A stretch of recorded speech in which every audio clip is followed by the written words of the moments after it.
Welcome back, everyone. We are working on homework 2.5, equations of motion, and we're on question 3.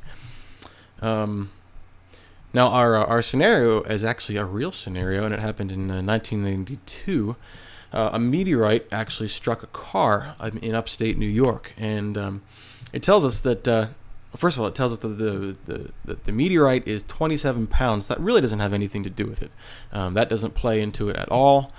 In terms of what we're trying to find, and of course the date doesn't matter, so those are numbers that you can ignore. What we are interested in, however, is 22 centimeters. That is, say we have a car's hood or a car's trunk right here, and a meteor is right here flying towards it, and it dents or it deforms the hood by 22 centimeters, that distance. 22 centimeters right there. What kind of a value is that? Well, that's our displacement. That's the amount of distance that the meteorite took to come to a stop. So that's our delta x. That's our displacement. So let's write that down first. Delta x, displacement, is 22 centimeters. Now, most of our answers are going to be in meters per second or meters per second squared or meters, so we want to change this right away to be meters. So 22 centimeters, a centimeter is 1/100th of a meter, so we're going to move our decimal point over to the left 2 spots. So it's 0.22 meters. Well, what else are we told? The meteorite struck the car with a speed of 130 meters per second. So that thing was moving really fast. So that's the initial velocity of the meteorite, 130 meters per second. Well, it dented the trunk and it came to a stop, and so we can conclude that our final velocity is 0 meters per second. So in less than half of a meter, this meteorite came to a stop pretty fast. So it's going to have a pretty high deceleration, you would think. And that's what it's asking us. What is the magnitude of our deceleration? So acceleration is what we are trying to find. In terms of acceleration, we should get a negative number, or the magnitude or the absolute magnitude of its deceleration would be a positive number. The d, in fact, means negative acceleration. So let's try to find an equation that relates our displacement, our initial velocity, our final velocity, and our acceleration. So of our 5 equations of motion, the best one that would work for this would be equation 5. That would be final velocity minus initial velocity. Oops, I wrote another equal sign there. Don't want to do that.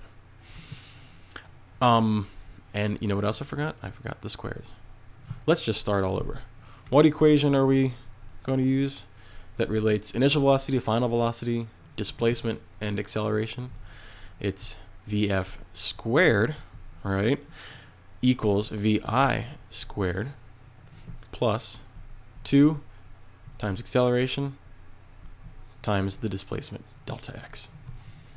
Well, if we solve for we're solving for acceleration, what we're going to do first of all is we're going to move our Vi squared over to the left-hand side by subtracting it from both sides. So we've got Vf squared minus Vi squared equals 2a times the displacement. And then we're going to divide both sides by 2x or 2 delta x so that we're left with everything equaling to a. Vf squared minus Vi squared divided by 2 delta x equals our a, acceleration.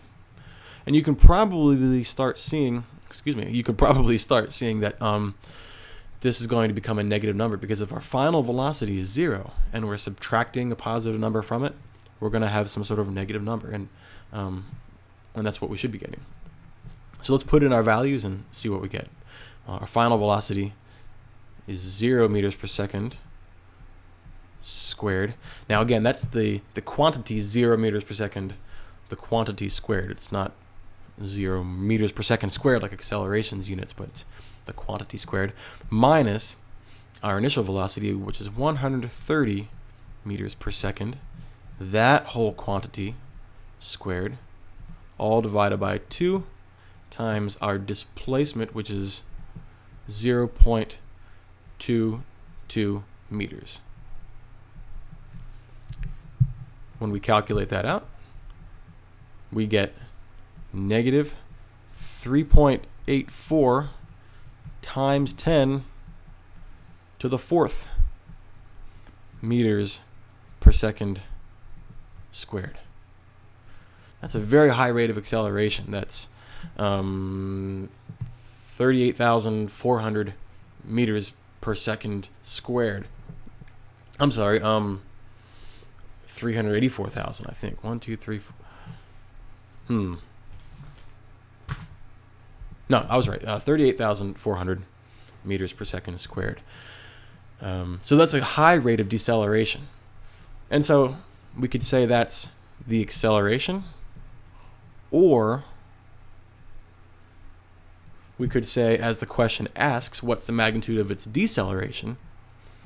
Deceleration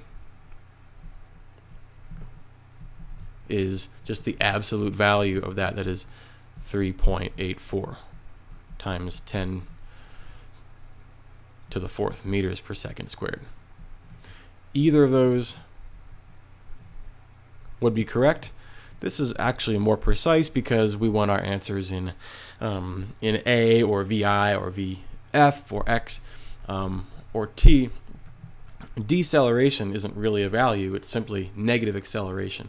But that's what the question asks for. So you could write it either way and it would be correct. But just note that the sign out front indicates deceleration.